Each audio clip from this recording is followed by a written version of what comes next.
we have two kids. So the first one was actually born in the early 2000s, and he was born a preemie. So, and he was also diagnosed with autism pretty early on. So it was quite a journey riding through that with him and all of us together. But while I was in Nintendo, I was like relatively not as fit. I mean, I had never worked out much in my life. I was fairly overweight. And I was also this guy who never believed in himself. I was like, I didn't want pictures of me. I was always the one behind the camera. And then I started working out a little bit. And all of a sudden, I felt a big connection to my culture. I started to feel a lot more confident about myself as well. Legally, my mom did not get divorced till the early 90s. My mom was 17 and my dad was an alcoholic at that time. And so they separated out pretty quickly. So from 70s to 90s. There was no really quote unquote market for a divorced woman. So my dad also is an alcoholic, even as we speak till date. So I was always very ashamed of that fact, so I would be the last person to tell that to people outrightly. For me, it took a lot of years to come to acceptance with my truth, because I was just rejecting that idea whole of my childhood.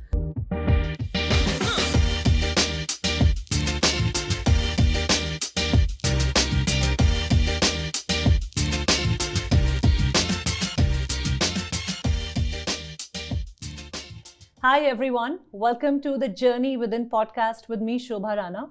Well, I have been on a very interesting journey for over the last few years of discovering and trying to tap into different aspects of my personality, who I am. And this led me to go on a quest to learn from the journeys of different people, There is some journey that you see on the face, some stories, those are there in existence. But there's a lot that goes inside the mind and heart of a person, and that makes them make certain choices. So I thought, why not collect these all stories and stitch them together into a beautiful conversation that can really help others, our listeners and people, navigate through their lives and connect the dots in their life in a more holistic and better manner.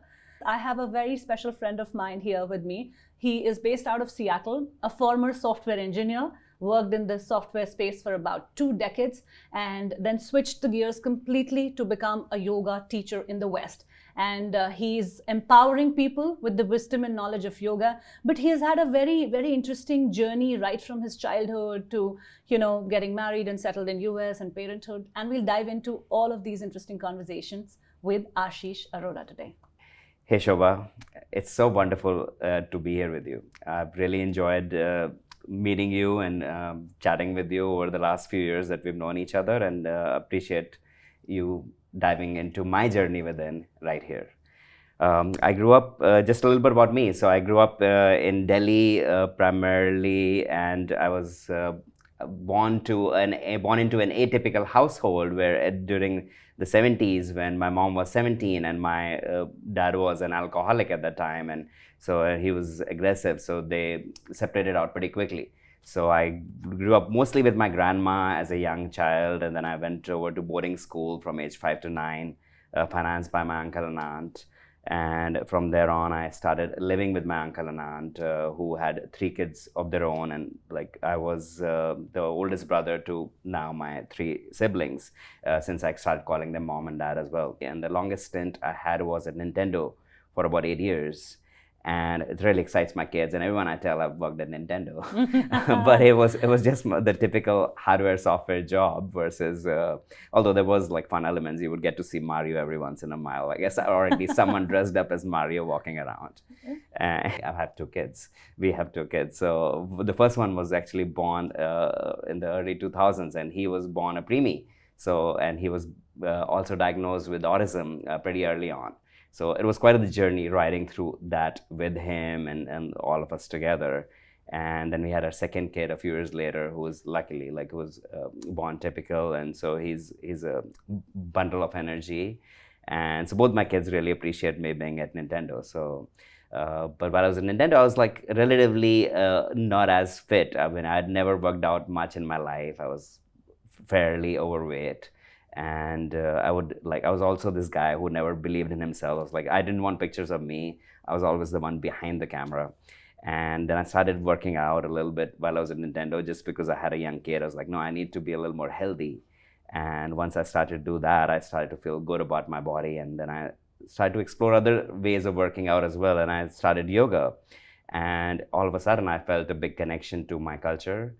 I started to feel a lot more confident about myself as well. And that's where I thought, no, I need to go a little deeper into this. And so I decided to do a teacher training. And through that journey of doing the teacher training, I realized, no, I love teaching and I'm gaining so much from that practice. That's something I want to share with other people. And that's where I was like, I quit my tech job and I started teaching yoga full time. You know, Ashish, you have an extremely interesting journey since childhood, and we've had a few conversations, and I think I've had some of the most deepest and most warmest conversations with you whenever we have had those.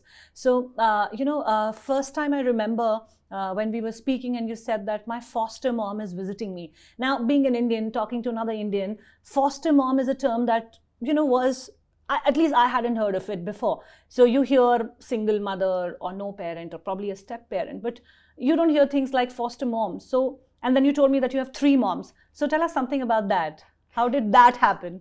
I think the word foster mom itself came to me more in the US. But of course, my childhood is what warranted that. And like I think as I mentioned earlier, my intro was like I was born when my mom was 17. She then started to live with my grandma.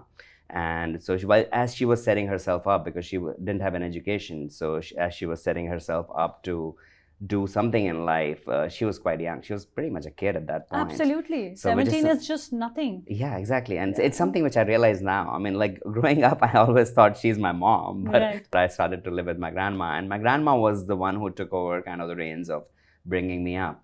So my first 5 years were essentially with my grandma. Past that, when I was 5, there was still some struggle going on in terms of like those days, like this was in the 70s, like I was born 76. And like divorces were very, very uncommon.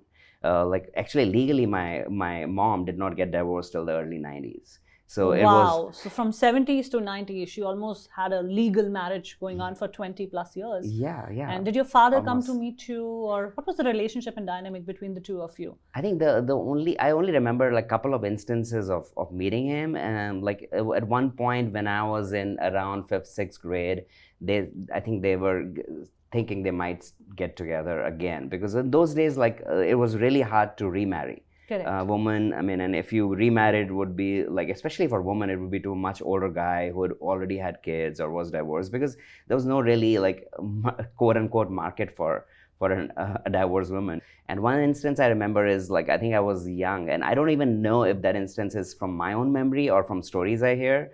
But that instance is where I was sick and he was visiting, and I was about 4 or 5, and he was like, I was already sick, and he started vomiting because he was drunk. That's where my uncle and aunt, who were also my uncle and aunt being my masi and master, my mom's older sister, who they were close to. So they took onus, and they were like, no, it's very unsettled the household, because like he would sometimes come, and there was like the dad, I mean my dad, and there would be like struggles, and at least that's what I hear. So Arguments and all of that. all of that. So they decided that it wasn't the environment for me to be in. So they decided to sponsor me going to Dehradun to a boarding school. So at the age of 5, I was dropped off at a boarding school in Dehradun, and my uncle and aunt weren't the richest people, and they were very like kind of lower middle class at that point. So for them to take on that was a huge thing, and so they had me like, so I started there. I still remember a lot of struggle going out of the household as a 5-year-old. And I can only visualize it now even better, because like I've had 2 kids who've been through that age, and just at that age, like you really don't know anything. So I feel like I was very open to people, and I was like, I'd been brought up in a household which everybody told me to talk truth. So I was telling them I have kind of 3 moms. My dad's like the guy who's my dad is an alcoholic, and I would tell that to everyone. I mean, I would tell that to people, and then they would tease me about it. And were you comfortable as a kid telling people that your dad was an alcoholic and they were not together? Because speaking from personal experience, so my dad also is an alcoholic, even as we speak till date. So I was always very ashamed of that fact, So I would be the last person to tell that to people outrightly. And also, if someone would want to come to my home or something like that, in friends you make a plan to study or something like that, I would always reject that idea. and say, I'll come to your place, or we'll do it another way. That whole shame of having an alcoholic parent. But your father, you're saying that, he was aggressive and he used to beat up your mother and stuff. For me, it took a lot of years to come to acceptance with my truth, because I was just rejecting that idea whole of my childhood. So what about you? I wouldn't talk about it to everyone. Like, I would have certain friends who I would like, okay, I would disclose, okay, this is kind of how my family is. Because I was always, I believe I was always an extrovert. So I always wanted to kind of open up. And when I did, there was kids who were kind of bullying me at that point, who would tell me that, hey, they would disclose it to everyone.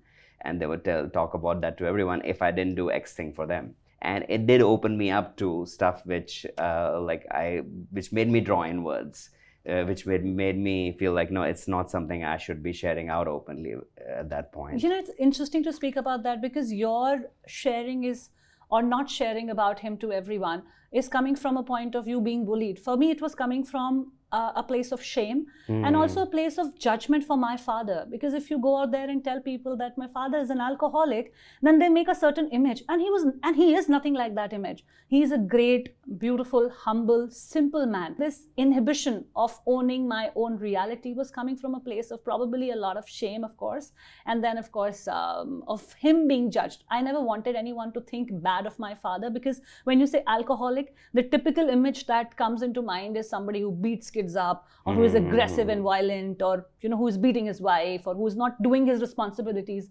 In my case, he went over and above his responsibilities. He would do everything in his hands to make things happen for us. It's just that we all are dealt with different cards. You were dealt with some, I was dealt with some. So having this interesting kind of background, very atypical household, as you said, how easy or how tough was it to marry Shefali, convince her parents? She coming from a typical Punjabi family is what I understand. So how did that relationship affair started, and how did you approach her parents? Tell us something about that story. I met her at work. We had common friends from before. Since she was in a school which was close to the school I went to.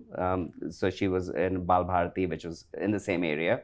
And so we had friends who were kind of common in our lives, who had been with me at a certain stage and with her at another stage. Like one of my close friends through high school, who was with me from 9th to 12th, she was her classmate through her bachelor's and her MCA. Wow. And so when we met up at work, we didn't know each other. But then like someone told us, hey, you both from, was one of our common friends. He knew that we had a common friend who was like a few years with me and then a few years with her. Then we started chatting, and so from there we enjoyed each other's company, and so we started to like each other. But I think I was kind of always brought up with the thought that you can, when you only approach someone when you're ready to marry them. So I'd never had a girlfriend. Not that I hadn't had crushes. I had all kinds of crushes. But you never dated anyone before Shefali? I had never. I wouldn't say I didn't try. When I met her, it was like, again, we started to like each other, and we knew we liked each other as friends. And I knew that her parents were looking for a match for her. And when I knew that, so I was like, there was a certain urgency to kind of me approaching her about it. So I approached her about it, and I think we'd only known each other for like 3-4 months at that point, but we knew we definitely liked each other.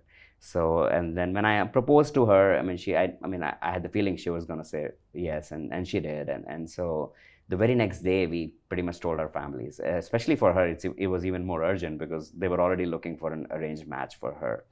And right away, their reaction was like, yeah, they wanted to meet me. So, and I think within a week of me proposing to her, we were meeting at a restaurant, and they had all kinds of questions. I was like taken aback a little bit, because they were approaching me with very much kind of a doubt with everything. And then when and that day I discovered that I'm a year younger than Shefali, because we were always we knew we were in the same school group. We didn't realize that I was always used to be the youngest in my class. So I never thought, that might make me younger than her, because she's April born, I'm April born. And when her parents, when they found out that, hey, I'm a year younger, they were like, oh, something's wrong.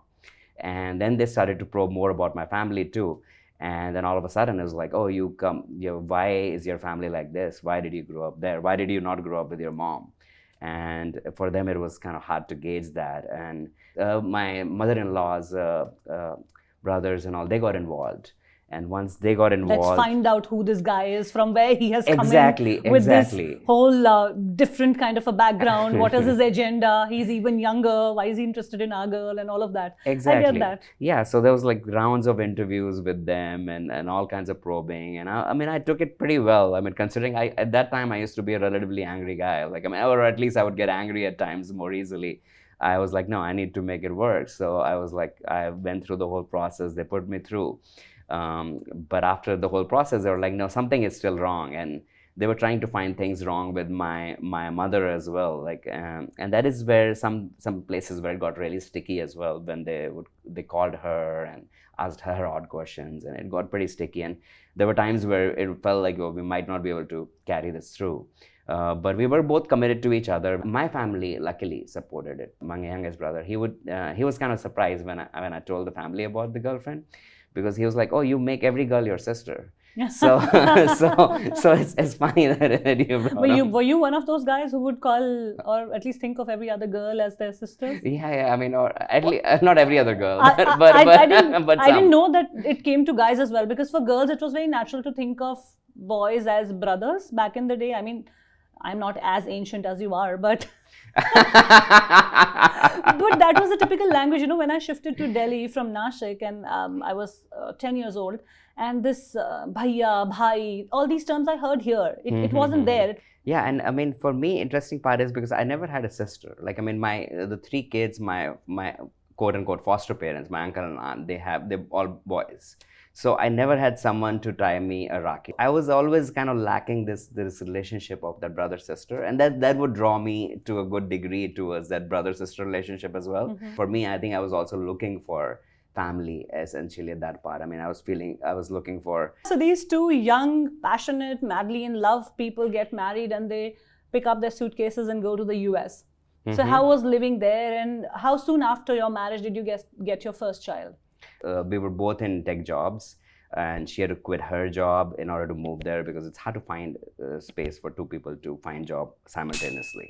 So we moved there. I started work. I mean, I was working in the company which I was working in Delhi, DCM. They moved me out there, and we went there with like 4 suitcases, barely like $2,000, which I'd saved from my trip to Australia. And so it wasn't easy, but at the same time, it's a journey which a lot of people undertake. And it's initially it was hard just in terms of finding like money to buy a car, because we moved to Texas where you cannot really do anything without a car. At least the place we were in, even commuting to my company, there was no public transportation. So right away you had to buy a car. So it's all. So we were kind of like, I mean, where I'm going with this is like we were kind of caught up in kind of like circumstances in terms of like one thing after another. It's like, okay, now what? Now renting a house. Now, so, and that's the space we were in where after about a year or so is finally where we started to feel comfortable a little bit. We started to take some vacations or do other stuff. And those days, like, I mean, and at least when I grew up and where Shefali was, like, she was already like worried about not having kids too late. So she wanted to have kids almost like pretty soon after. So I think we ended up having my older one when I was about 26. So he was born in 2003. So about less than 3 years into our marriage. So he was born. And his birth changed a lot for us. Like before that, I would say like we were more carefree people. Like at least in that phase of my life, I was relatively carefree. And my wife, she had always grown up in a very sheltered household. So she had never had a phase. The hardest phase for her life had been when she had to struggle with her parents to get married to you. Yeah. So at that point, when she got pregnant in 2002, and we were like expecting our son in June, and all of a sudden, like I remember it was India, the World Cup was going on.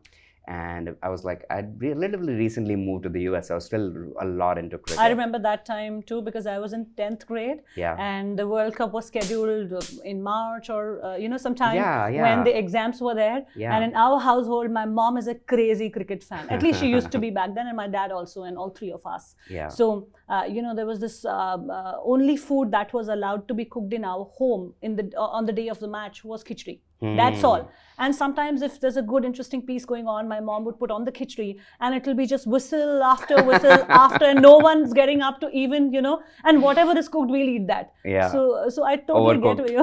Overcooked, whatever that soupy, ricey pudding dish, whatever it was, we would end up eating that. So Yeah, I get it. And I would be like sitting on the edge of my seat, especially when India and Pakistan would play. yeah. A funny story is like our kiddo, like he kind of like got active on the day of the India-Pakistan match in the belly as well. In the belly as well. Or at least something triggered him. Like, I don't know if it was a match or whatever it was. But like, so we in the US, there's a time difference, and the match was supposed to start at like 3 or 4 sometime in the night. And like we didn't have the channel. Like those days it was very pricey to get the channel. We weren't that well off at that point. We're like, no, we didn't want to pay for the pay-per-view or whatever I like it it, was. but not enough to pay for it. Yeah, I was like, I'll go to a friend's. So we would all meet up at a friend's and watch there. So I was like, I'll go to a friend's and he has that pay-per-view, so I'm gonna go watch there. And I'd done that for a couple of matches before, and then it was the India-Pakistan match, and I was gonna go, and like luckily I ended up like oversleeping. I didn't go, and then all of a sudden she complains like, oh, she's having pain, and all of a sudden like she feels there's water everywhere. And I was like, oh, I mean, we were shocked because we didn't expect her water to be breaking, and we had no prior experience with it. So we were like, oh, what's going on? This was how far along her pregnancy? This was 6 months into her pregnancy. This was almost exactly at 26 weeks gestation, where if you 26 out of 40. That's too early for this to happen. Yeah. So, and then we were really worried, and nothing before that had indicated anything. Like we were having a very normal pregnancy. Like nothing was wrong. The doctors, she had just gotten like checked up a week before that. Things seemed just fine.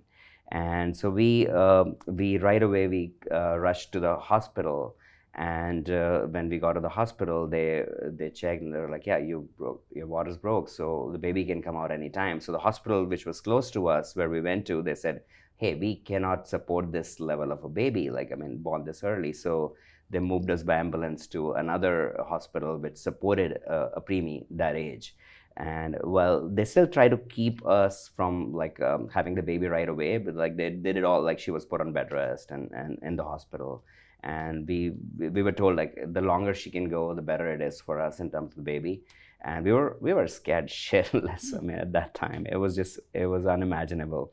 And then like a week in, like she started to have unbearable pains, and she started to bleed, and so they had to go in and get the baby. So it was like a torrent, really hard time where having a kid born to you who's like all of a sudden like he's born, like for one he was like not even 2 pounds, like which is like maybe like about 900 grams or so. Less than that. Less than that, yeah. So he and when he was born, I mean, right away we were kind of in shock, and we were told that at that age like about 80% babies survive.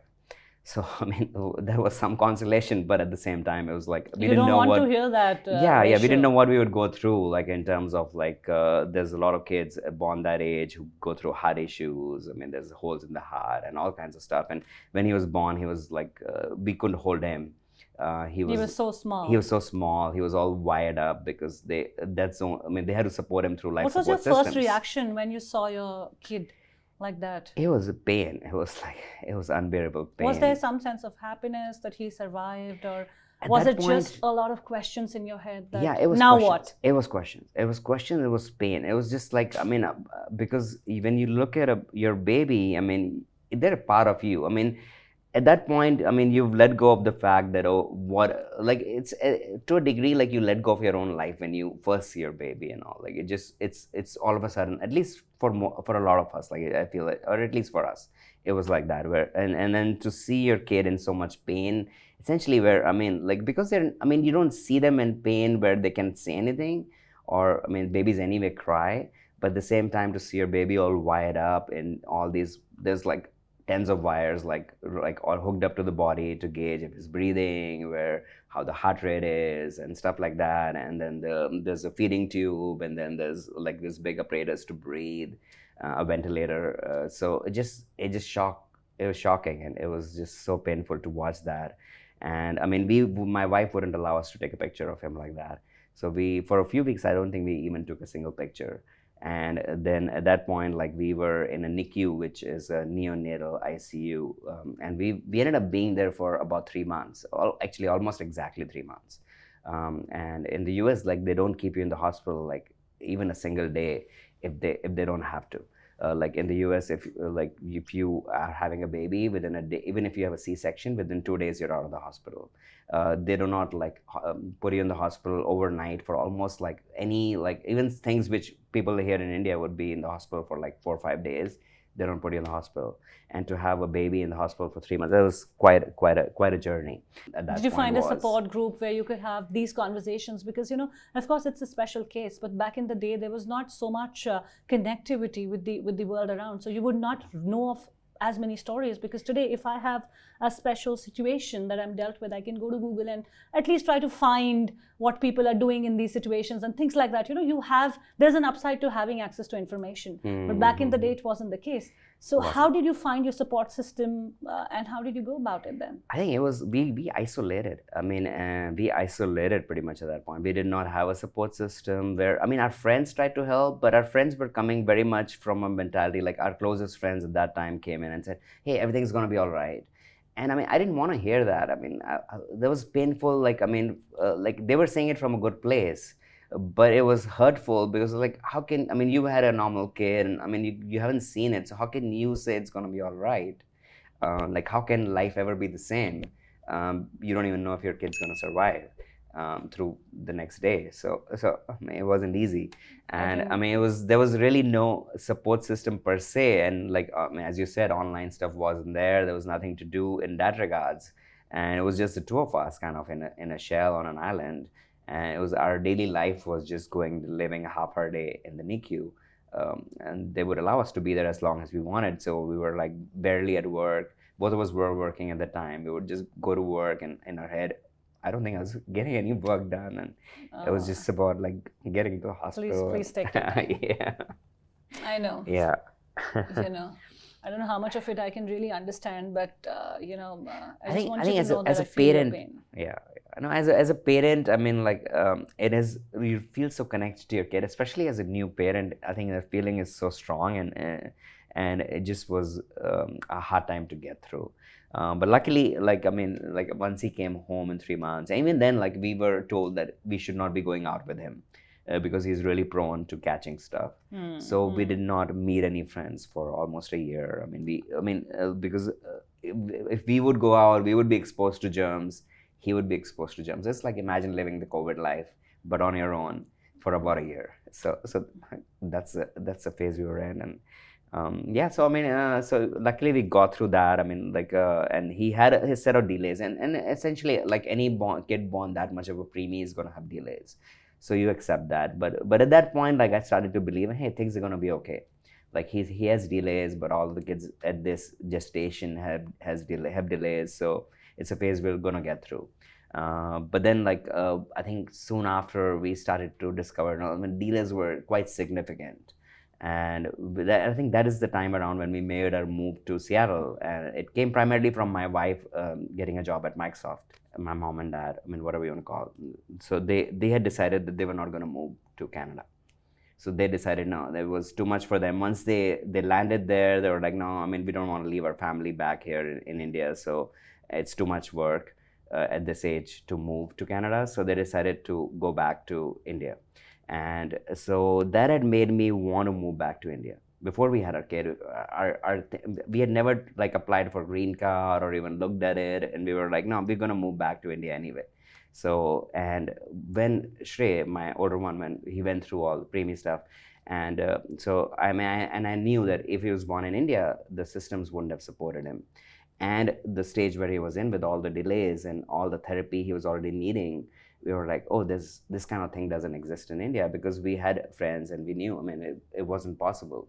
So that is the stage we kind of decided, no, we have to live in the US.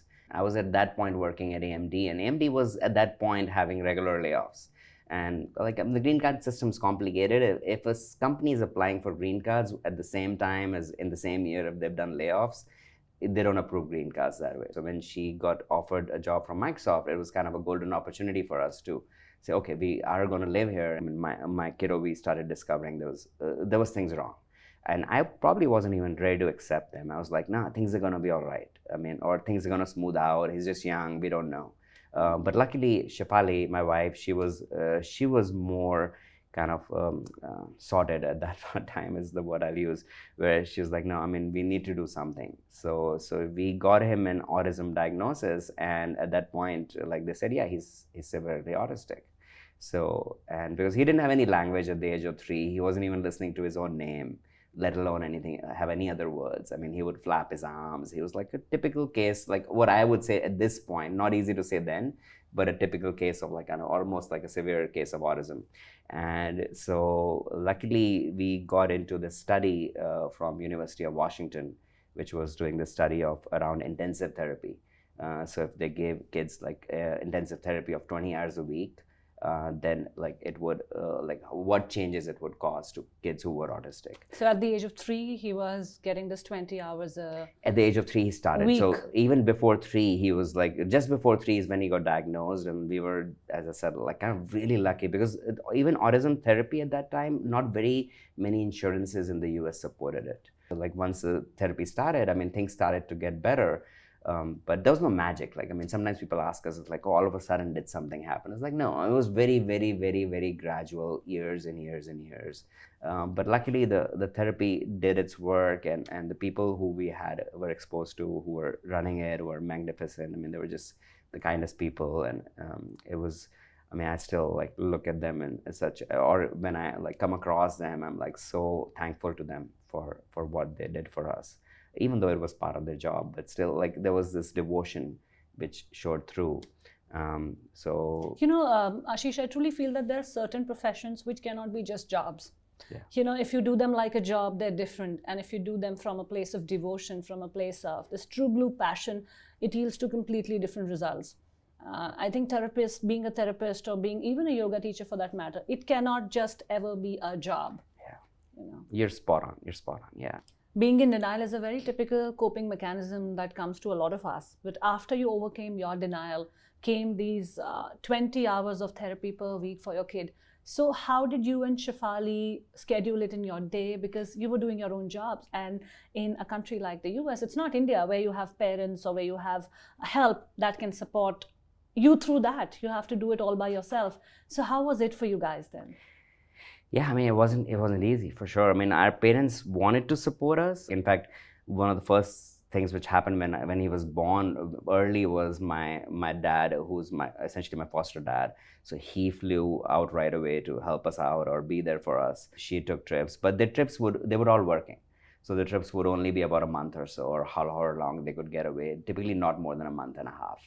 So we were kind of on our own in that regards to a good degree, and like working through tech jobs, and those weren't the days of work from home at all. So it wasn't simple in terms of doing that, and our schedules would be crazy, and our careers, like during that phase, definitely suffered because of that. I mean, I'm not gonna lie about that. It's just I feel like we were always torn between like getting our jobs done, and we were doing just enough. The institutions where we had to take him were all closed on the weekends and the evenings.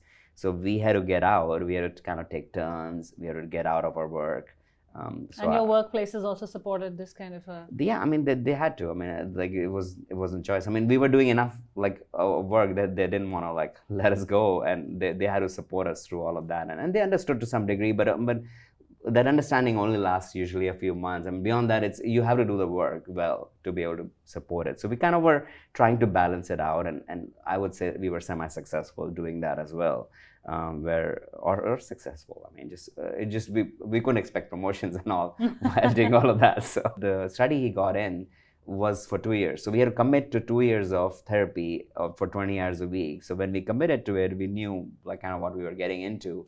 And so we would have both take time off, or not time off, but I mean, we would shuttle from our work back to home when the therapist was there. For the first year or so, to some degree, we hired someone to be at home, like a nanny, whose only job was to kind of be there while the therapist came. Sounds very simple, but I mean, it just grows in such it builds up in a very, very slow manner. I think after about the first year, we kind of got lucky, or I mean, what most people would call it being unlucky is like I hit the 6 year mark on my H1, and at that point I could not continue. So when my H1 6 year period ended, I had to go as a dependent for Shafali, and kind of at that time it was not even something we questioned. I mean, that is kind of like a place where we were like, no, this is kind of helpful for us at this point because it gets me to be at home so we can support the therapy better. So his second year of therapy, primarily I was home. Like getting him to eat a bite of bread was such a task, and like just going through that day in day out, like being there home all day, not meeting any other people, because at that point like my wife, she wasn't okay with us like kind of divulging his status to others. We did not have any friends at that point, so it's a phase where we were again in a very much of a shell. And I think like some of the hardest phases in my life where like at least what I felt is like either we've gone into a shell, or maybe going into a shell is what's made it hard for me, since I'm such an extrovert. By the time his 20 hours a week of therapy ended, around the time we got our work permit, so I was only about a year in, I was able to get back into work, which not all people are so lucky. I mean, I look at it from the space of, and even in that moment, I did look at it as a space of gratefulness versus being sorry for myself, which was helpful. I mean, and that's something which I feel is kind of something I learned as a child, was like the more I look at myself from a place of like being sorry for myself, like gets so hard. And all of a sudden, when I look at things as like, no, I have more than people on the street, like, and then all of a sudden, like there's this feeling of gratefulness, and I think that feeling of gratefulness was really huge in getting us through that really, really, really hard phase. And Right. You found yourself with these difficult cards that you were dealt with, but you also found these kind, compassionate, loving people around you who took you into their own homes and said, we are going to raise you as our own. yeah. And, even with Shrey's birth, you found yourself into parenthood, experience of parenthood in a manner that you wouldn't have at least thought, and nobody thinks of it like that. But you did find yourself at the right time, at the right place in terms of getting a part of, to being a part of this study group and getting this intensive therapy for him. And today, Shrey is, I think, 20? Yeah, he's 19, so He's he's 19, close to so 20, yeah. so he's 19. close to 20, and Yeah. he is such a champion kid. And I read all your posts about him. You're so proud of him, and rightly so. So till about at least sixth grade or so, he was getting about 8 to 10 hours of therapy a week. And then at that time, again, we were both in jobs. So we would both shuttle. So did he go to regular schools, or there was special school, or how did it go? You can go to a regular school, but they provide extra support. And I mean, if your kid needs a lot of support, then there might be separate classrooms. But luckily, by the time he got to the schooling system, like he was being able to do just enough where they were able to keep him in a regular classroom, which for us at that time was huge. If he's at a point where he can go to a typical classroom, get to a more typical life, then that's kind of what we wanted to support. So we were lucky enough where he was able to get to a regular classroom, but he needed extra support there. I still remember, like, I mean, and in those days, like, I did not even look at it like from that granular, everything was on a granular perspective rather, because everything was day to day. What's going on today, what's happening. Now when I look at his videos from even when he was like in his early like third, fourth grade and stuff, and I mean, I see the kid, I mean, he's like still flapping his arms, he barely talking in class, or he's like standing up and starting to like do stuff when other kids are all sitting. So he had stuff like that still, but at the same time, like the schools, we were lucky to be in a school district for that. The special needs kids, they'll design, okay, what kind of support they need, what they're going to provide, and how they can help them get to the next level kind of. So, and we had that constantly through all of his elementary school through sixth grade. And then I think at the middle school level is finally where he started to feel like better with it in terms of like, I mean, and he started to get aware of it as well. But he was starting to get aware of, oh, he's the odd one out, where he's being pulled out of class for speech therapy, where other kids are all sitting in class doing math or something like that. So did he have any emotional issues because of that? He would be like, was he agitated, angry, upset with other kids in the class, or with you guys, or with life as such? I think at that point, no. I mean, he was always a very agitated kid in terms of being an autistic kid. That was part of his characteristics. He would be, and so part of his therapy was dealing with that agitation. And I think I would say we were like very successful in kind of weaning that out by the time he got to middle school. And I think the middle school part is the time where I see him as this happy kid who would be laughing and playing. And I mean, I think the worries around started to finally subside. We started to think a little more vacations, a little more fun stuff. And the middle school is where, I mean, he did get conscious about him being pulled out. So we talked to the school about no longer doing pullouts. And I mean, so that's the stage kind of where he started to get more quote unquote typical, like in terms of studies. It was definitely a great phase for us in terms of seeing that growth. And by the time he got to high school, he was worried about grades. And I mean, through high school, he actually had a perfect all through 4 years of high school, he had a perfect 4.0 GPA, which isn't easy. I mean, it's not as hard as maybe in India, but in terms of studies, but at the same time, it isn't easy either. And a lot of it came from his being self-motivated around that. I mean, and to some degree, it was, I think, peers as well. Like, I mean, our whole circle was primarily Indian, our friends there.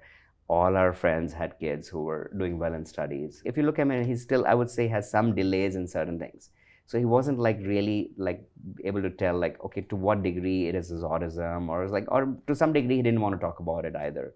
So I think it's only when he started to finish his high school where he finally started to kind of understand it to a deeper degree.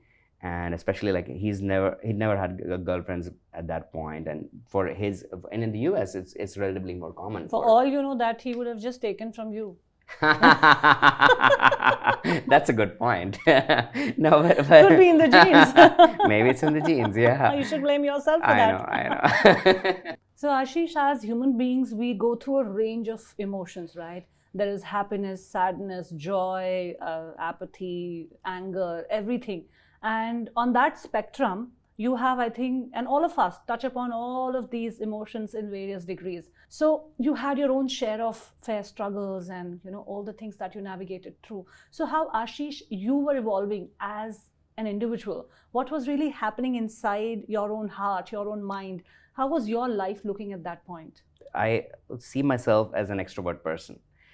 And being an extrovert person, the phases of life where I had to draw inwards, not inwards necessarily. I mean, inwards now means a totally different thing. When I say inwards, meaning like I was not able to befriend people for the fear of exposing my life to them. And there's this fear I was coming from that, oh, my life is different and I don't want to but as for example, like when I was in boarding school, I went through a lot of suffering in terms of exposing what my family looked like to people. Kid who's 5, he can still be pushed in certain directions, he'll flow. I mean, when you start to get to the age of about 10 or so, now you're starting to think even more deeply and you're starting to gauge as to where like life is taking you, how you want it to be. And as you mentioned, like, I mean, I wasn't like quote unquote normal. And that normal, like quote unquote normal, is what plays a lot of tricks on every single one of us pretty much through our lives. We want to be normal, and that is the phase where it was like really hard in terms of finding that normalcy. Because even though I was taken on by my uncle and aunt, and I was very grateful right from that period, I think there was a big feeling right away when they took me on as part of their family. There was a feeling of gratefulness. And yet it wasn't still normal. Like I did not feel comfortable talking about it to anyone in school. Like there's no single person I would feel normal telling it about. Anytime someone would ask me my dad's name, I would be very uncomfortable. Because my family's last name, who were bringing me up, was different versus my last name. I couldn't say, oh, my dad's name is that because they hadn't formally adopted me. And so it was kind of a very hard phase where I wasn't feeling normal. While my uncle and aunt were very willing to take me on as in terms of support, I felt like the aspect of them showing love to me was lacking, where to a good degree it was how Indian families work, especially dads. At least they did when I was growing up. This is what I hear from my other friends too. Is like dads weren't very, very much like, you would never hear "I love you" or let alone an "I love you." Like even a pat on your back from your dad was kind of very, very rare. And my foster dad, who was bringing me up, he was a very angry, aggressive guy. He was at that time an alcoholic to some degree too. And I mean, I remember getting beaten with a hockey stick and stuff like that. So I was like, there's always a hard phase, and for me it was always a struggle. Is like, do I feel grateful for what they're doing to me, or like, or why am I not normal, or how can I be normal. And it was about the ninth grade or so where I started to make friends who I started to open up about my personal life with them.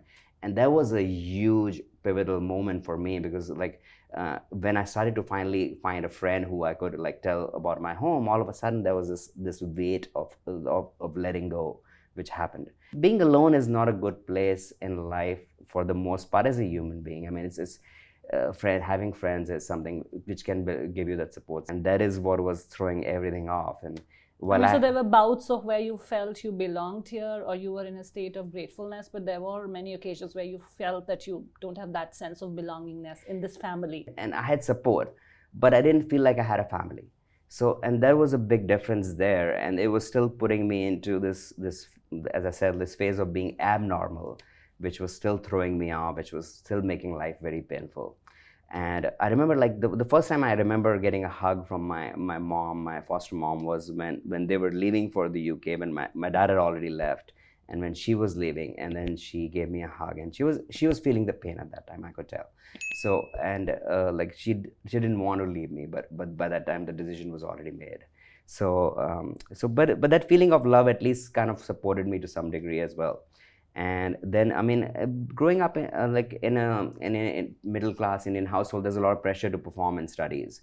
I mean, I was always considered a very, very bright kid. At least that's what everybody would tell me. But at the same time, I mean, going through all of that, it would not make it easy for me to go and like do studies, actually, like to put my mind to it, because mind would always be struggling with it. So when I like, I mean, but those 2 years of high school, like 11, 12, it's considered very formative. I'd chosen to like study engineering. So I was preparing for that. And I mean, there was a lot of struggle in terms of like trying to like make it work. And finally, even after 12th, I did not get through an engineering college initially. And working so hard towards an engineering college, I ended up like really flunking on my high school grades as well. So I wouldn't even get into a good college in Delhi, like the typical Delhi DU college and Northern Campus and stuff. So I ended up enrolling in a college in South Campus, and then meanwhile starting to like re-prepare for engineering. And so I dropped a year. And that was a very hard phase, because my foster dad, he was always like, no, I mean, he was like, no, you need to do well in life. And a lot of places where he was coming from was in order for me to kind of quote unquote stand up on my own feet. I mean, that was his intent. But I mean, the fact that love wouldn't show, and that's the only thing kind of which would show up, is his anger towards that, would make life a lot harder. Like luckily I got through into an engineering college, and that is kind of a pivotal movement in my life, because that is kind of the first time where my family kind of, I felt, expressed love. They expressed like this, all of a sudden, like that feeling of belonging came in, where I mean, and I don't think it was coming from like the fact that, I mean, from my parents saying, oh, he's successful, now we need to support him. It wasn't that. It was, I think they really from within wanted me to do well, to be able to be independent, especially after what my birth mom had gone through. So they wanted me to be independent, and that's the space they were coming from. But unfortunately, as a kid growing up, I mean, all I saw was the lack of love. So when they finally started to show me love, all of a sudden, like life just became so much smoother.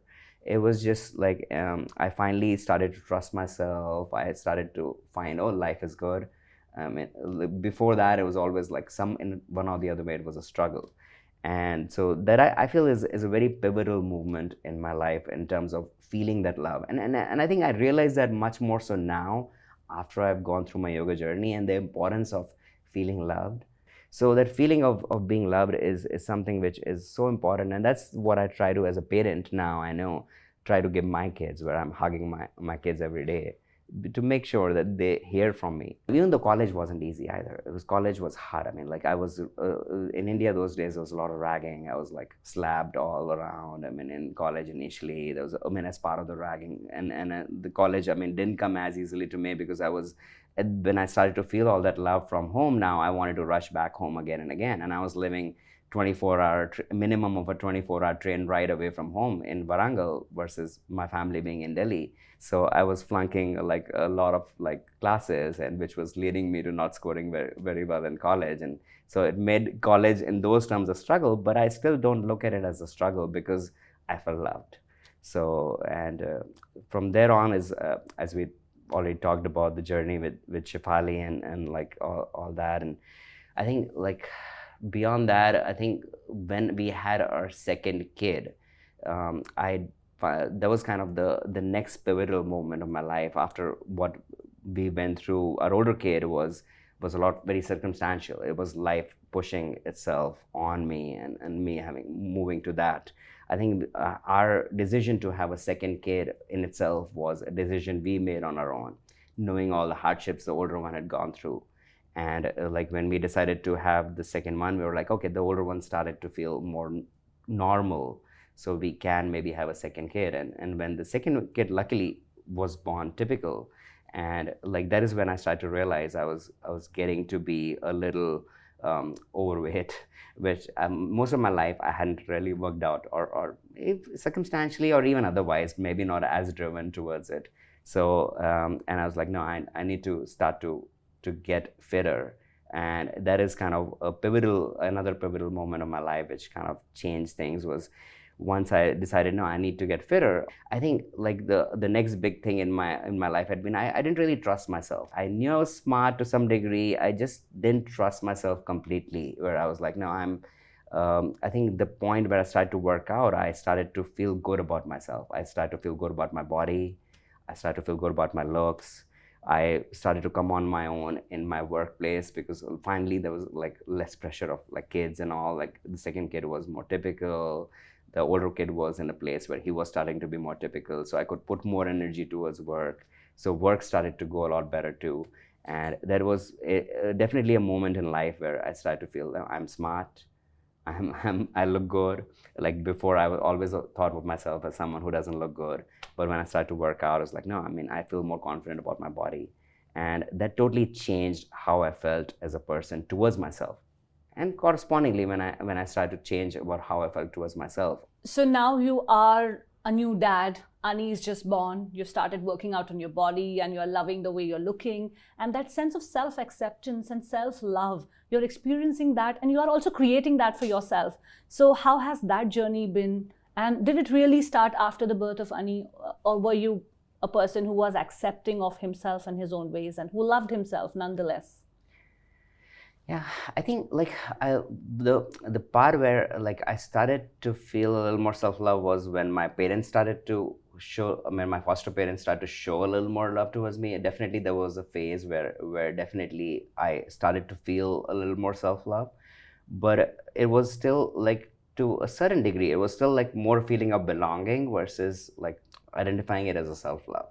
I think like when Ani was born, which is my second one, when he was born, and I think by the time the fact that Shrey was starting to do well, it started to bring my focus again to myself. Because before that, I wasn't getting time to think about myself. I was like, oh, life is now, I need to do this for the kid. I need to do this for this. Or before that, it was like in school, it was like, okay, I need to get through school. Life is hard. And so I did not get an opportunity really to think about myself. It was all about what I wanted, what I had to do for others. As a kid, it was like, okay, I need to do well in school so I can like prove myself to my foster family, to do something for my mom because I still felt a responsibility towards her. My birth mom is what I mean. And then later on, like, I mean, with Shrey, so much to do. It was always the head was always drawn towards what needed to be done for him. So I think the fact that life started to finally be a little smoother gave me the opportunity to say, okay, what do I need to do for myself? Being healthy was one of the first things which struck me. And funny thing is, even that was kind of a little less towards myself, and it was more towards, no, if I need to be a good dad to my younger one, I'm 35 plus now, I need to start to do something for my body to kind of be able to support him too. But I think right about that time is when I started to feel, no, I mean, I can enjoy what I do and I can do things I enjoy more. Outside of just watching TV and stuff like that. I didn't really even know like there's a lot of like philosophy to yoga. I mean, I'd been brought up on a lot of philosophy from the Bhagavad Gita and from the Mahabharata, Ramayana. I mean, as kids be watching TV series around it. families would have a lot of puja around it, and I mean, I'd read Mahabharata multiple times on my own. I'd been like, the recitation of the Bhagavad Gita was common in the house. And at the same time, like, I didn't relate it to yoga per se, which, I mean, I know the relation now. I so relate to that, Ashish, because to me also yoga happened, or it got introduced just as a workout. I think that is the starting point for a lot of us. But from that point, if you really are with the subject completely holistically, then you discover that it's just a great philosophy. And that is why I think so many of us who become sort of disciples of yoga or practitioners of yoga, we want to just keep it to ourselves or be around yoga and make it a part of our lives. So what was that moment for you when you wanted it to be a very significant part of your life, which also means a significant part of your professional identity? You were an engineer for about 20 years, and I'm sure in the US you were making big money by then. So how did that decision happen to completely switch gears to a monetarily less rewarding profession? Of course, it's rewarding in multiple other ways, but then money-wise, and when you have spent 20 years into a profession, you're nearing 40 and things like that, you have things to take care of financially as well. So how did that switch happen? The point I switched from a tech career to yoga career, I was probably at my most successful in my tech career. I'd been working in Nintendo about 8 years. Things was finally, like, as I said, like, starting to go well in terms of work, where I felt like I could focus a little more on work. I was also focusing, of course, on my body as well, and starting to feel more healthy. Especially I felt leading into a later phase of life, as you mentioned, like the 40s, and getting closer to that. I mean, there's of course a drive towards like money and retirement, but there's also a drive towards health as well, like, which I felt. But when I started yoga, it was in the gym of Nintendo, where I was working at the time, and they had free classes for employees, and they would have 2 classes a week, and that's kind of what I started out with. For the longest times, I hadn't, like, when I started doing other fitness stuff, I hadn't started to do yoga much, because I tried a yoga class, and it was like, I felt I did not have enough time from work to commit to workouts, so I only had like a certain amount of time. And like, doing a slower yoga class, I wasn't getting a workout in my body, even though I was enjoying it, but I was like, I only had a set amount of time to work out, so I could not commit with that to yoga. When I started to do yoga, all of a sudden it was like, no, I'm not having to look at my watch, time is just flying by. And plus, like, as I mentioned, it just gave me a connection to my culture, because living in the US for such a long time, I mean, I would see every teacher I saw at that point was American.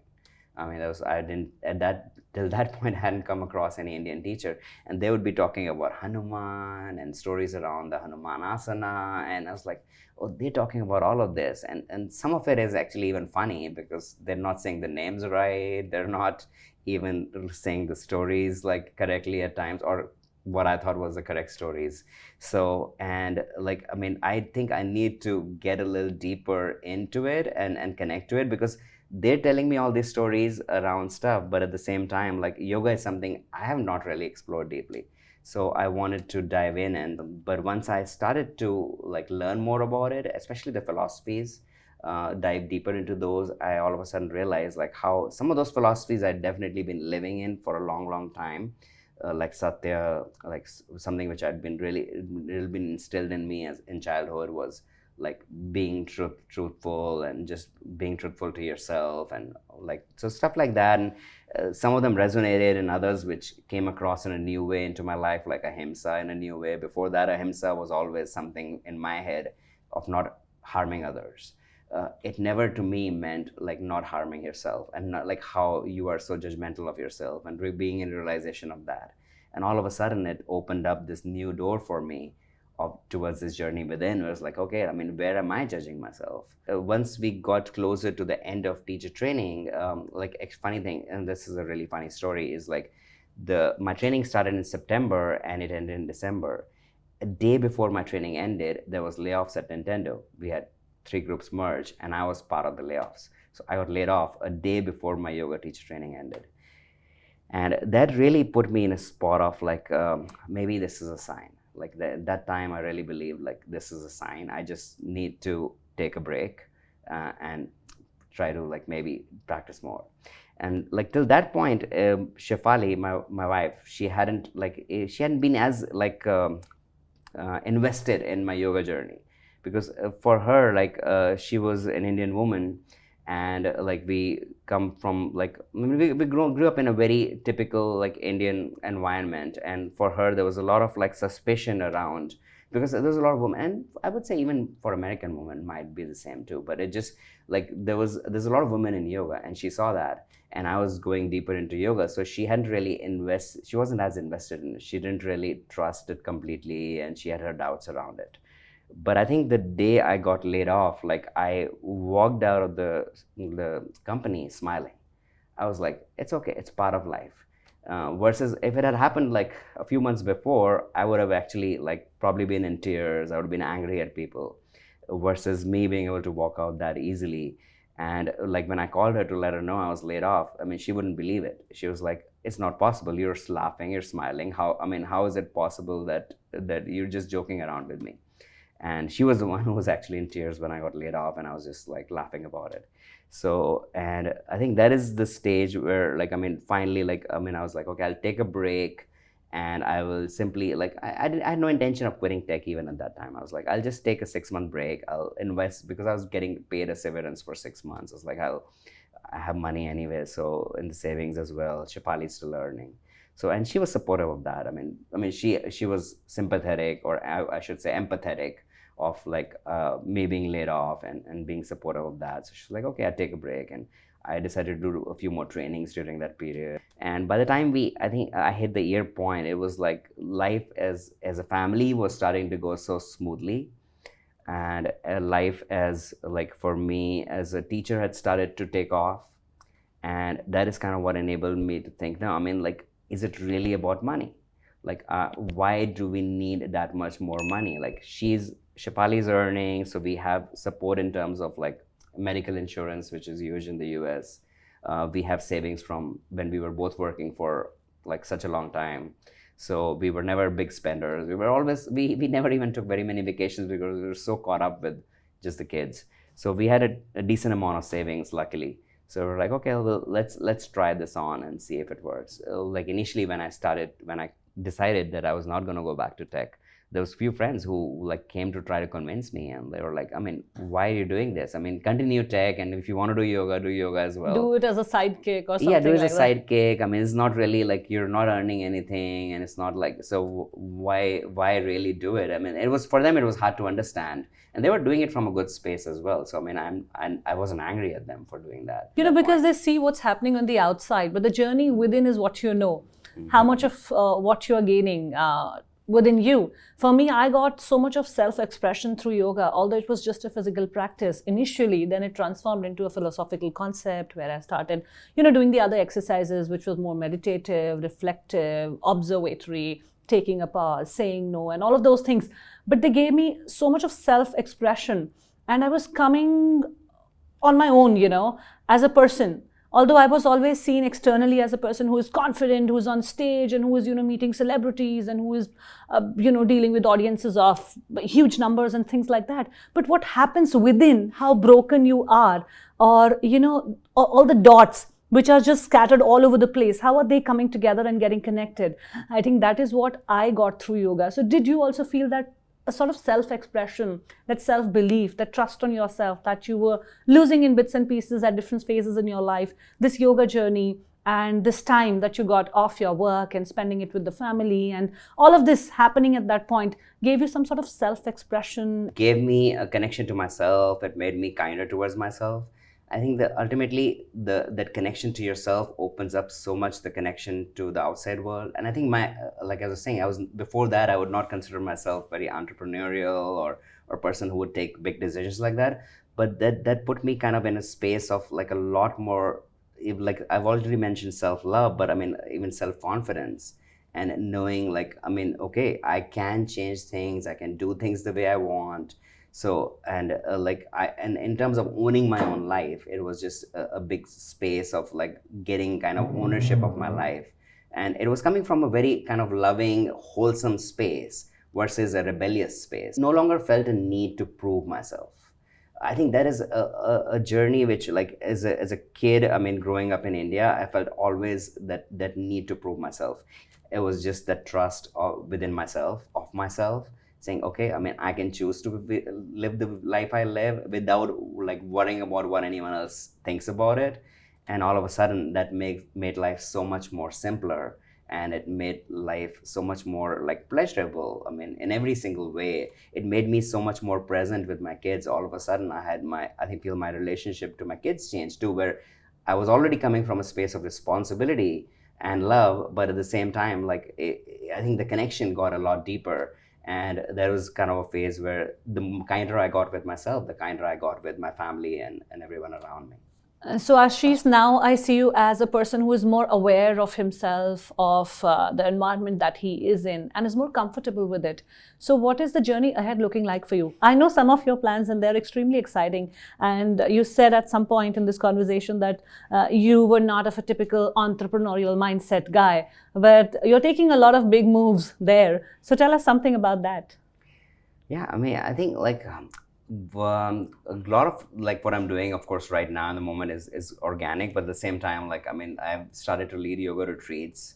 I'm in the process of launching my own yoga teacher training, which like in the US, like it's kind of a big step. I mean, there's a lot of work, and even anywhere. I mean, even here, Anywhere, I'm of sure. course. Yeah, it's a lot of like stuff you need to establish, and the space I'm coming from even there is a space of wanting to share like my what's helped me achieve that place of mindfulness, of self-love, of self-respect, and be able to bring that to others. And so like that is kind of what's kind of been the driver for me to start to lead a teacher training, because I feel that's kind of part of a big place where people dive in into kind of that self into towards that journey within, and to be able to enable that for other people is something which was the driver for me to decide, hey, I want to lead my own training so I can give other people the opportunity towards that. Because I see that as part of yoga classes, as part of every single class I teach, I try to bring in some philosophy.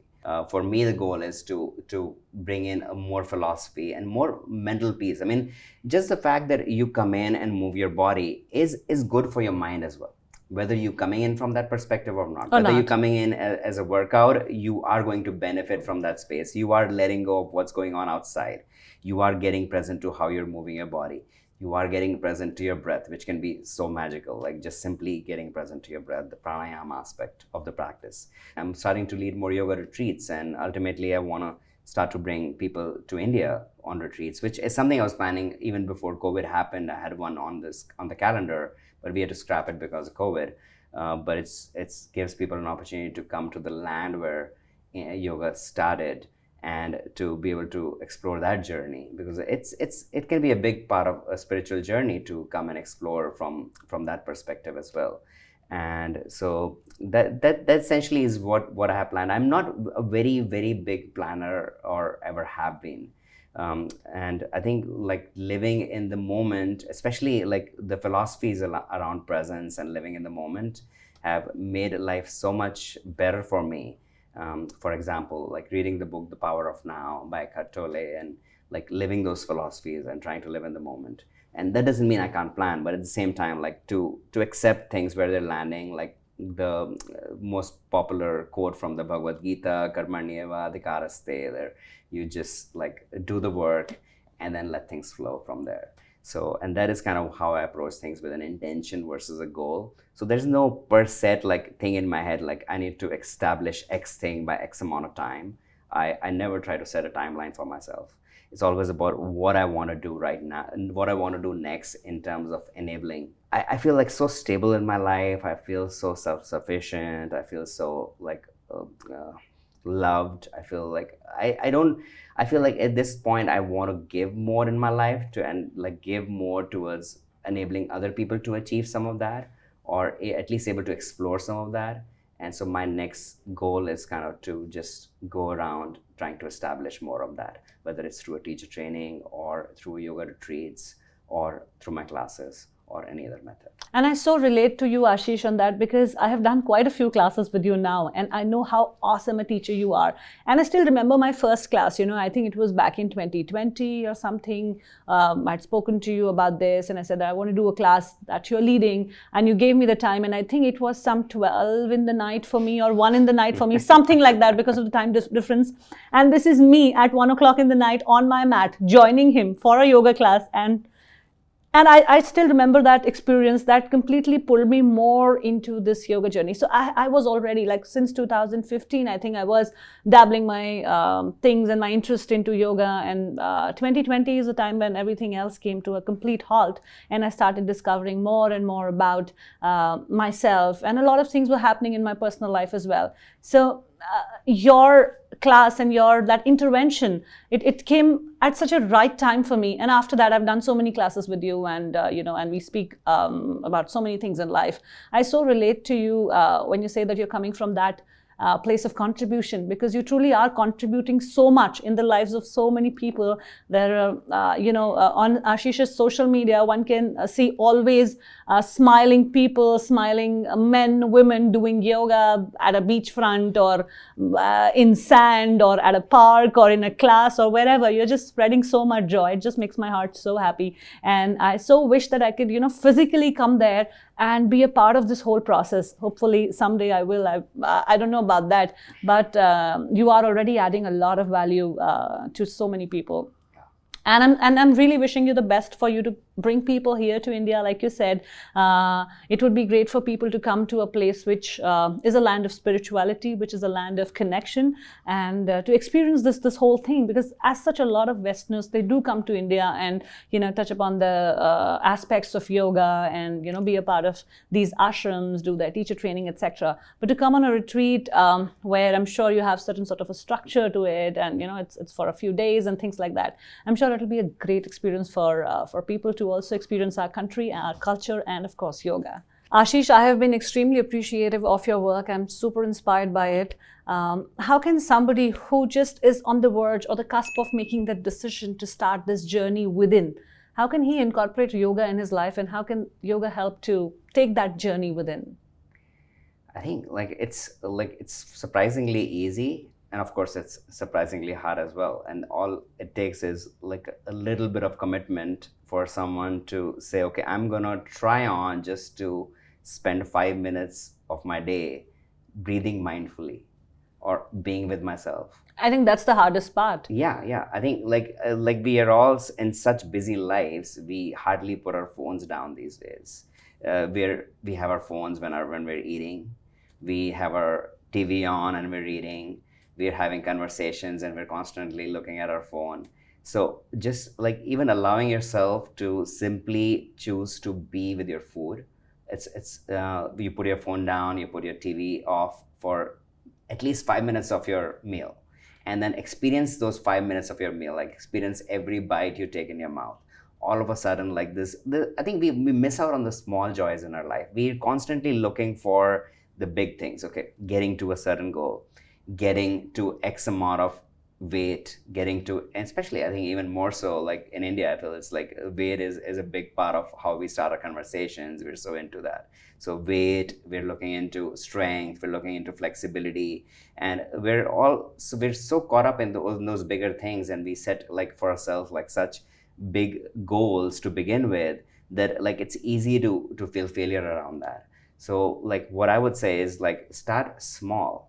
Start with 5 minutes of your day. It doesn't even have to be going into a yoga class per se, because yoga isn't just you doing the physical asana. But if you want to start to bring in yoga, it can simply be you being with your meal, practicing pratyahar, like the fifth limb of yoga, which yoga, if you didn't know this, has 8 limbs.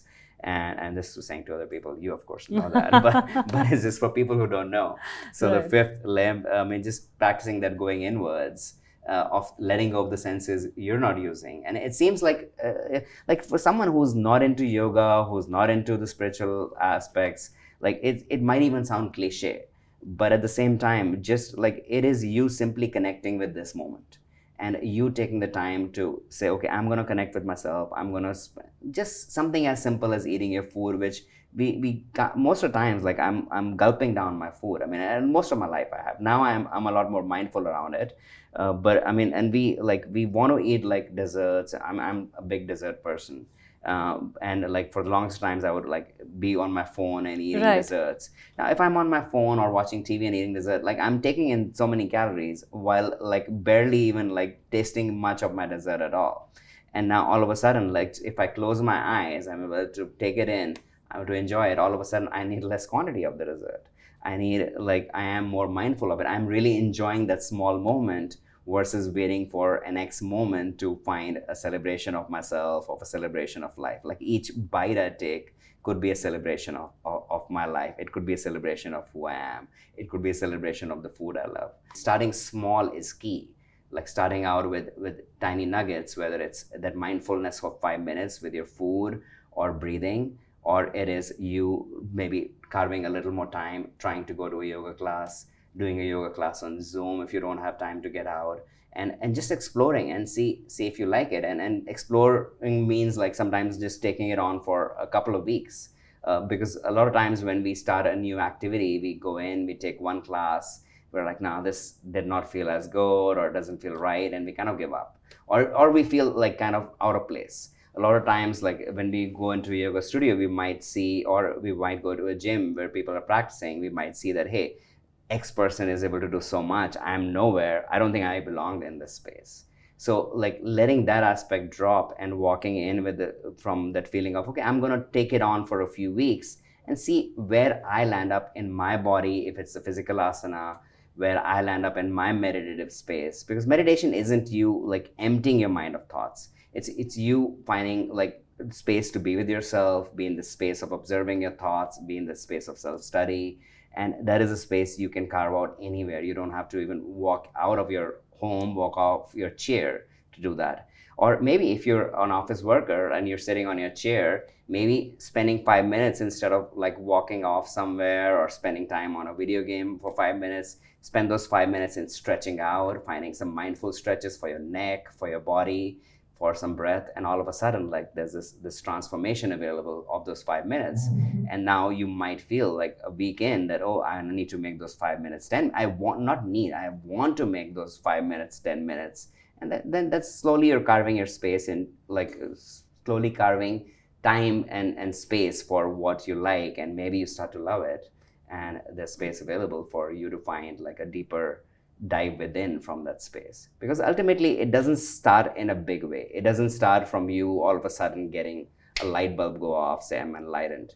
It starts from you like finding that tiny amount of time, that tiny exploration, and then the next, and then the next. Right. Yeah. You know, a lot of people ask me as well that how do I start yoga, or how do you stay so on track with it, consistent with it? So, you know, I think yoga, mindfulness, self-study, spirituality, all of these are not conceptual subjects. These are very experiential subjects. You have to really practice it to know. So it's not how you're going to incorporate in your life, it's about why. And I can never fully describe it to you that how it's going to work for you, because it's the journey within. So I cannot tell for you how your journey within is going to look like, and how consistent or how interesting it's going to be like for you.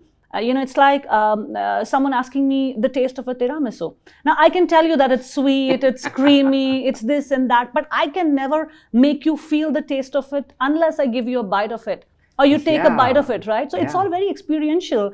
As if we keep trying to understand it on a conceptual level and keep it to the study level or to that level, it's not going to come to you. It's not going to shift that journey within you. I'm getting goosebumps. Like I'm not kidding. I'm getting goosebumps. It's such a wonderful point. I mean, and like the tiramisu analogy is yeah. It just, you cannot describe it. It just, you have to experience it for yourself, and like the only way to experience this is to actually try it on, and not compare. No, do not compare your journey to anyone else's, because I think that is where we kind of falter. Is like we go in and we say, okay, X person was able to do this in this time, I am not, and that's where we falter and things drop. And not letting that part affect you, at least, like, because as like once you get deeper into the spiritual journey, it tends to affect you less and less. At least that's my experience. But like in the beginning of the journey, or like when you go in, I mean, it's more natural that it might affect you. And if you can make a resolve to not let it affect you, like how like set goals show up, or how like other people show up in the room and how you're showing up versus them, if you can let go of that and just simply go and experience it, like taste that tiramisu, and all of a sudden there's a different space available. Like even for me, like my mom was telling me for 10 years to practice yoga before I actually tried it on, and I did not try it because she told me to. So it's like I can't even tell you that, hey, I'm going to tell you to do yoga and then you do it. So it doesn't happen that way.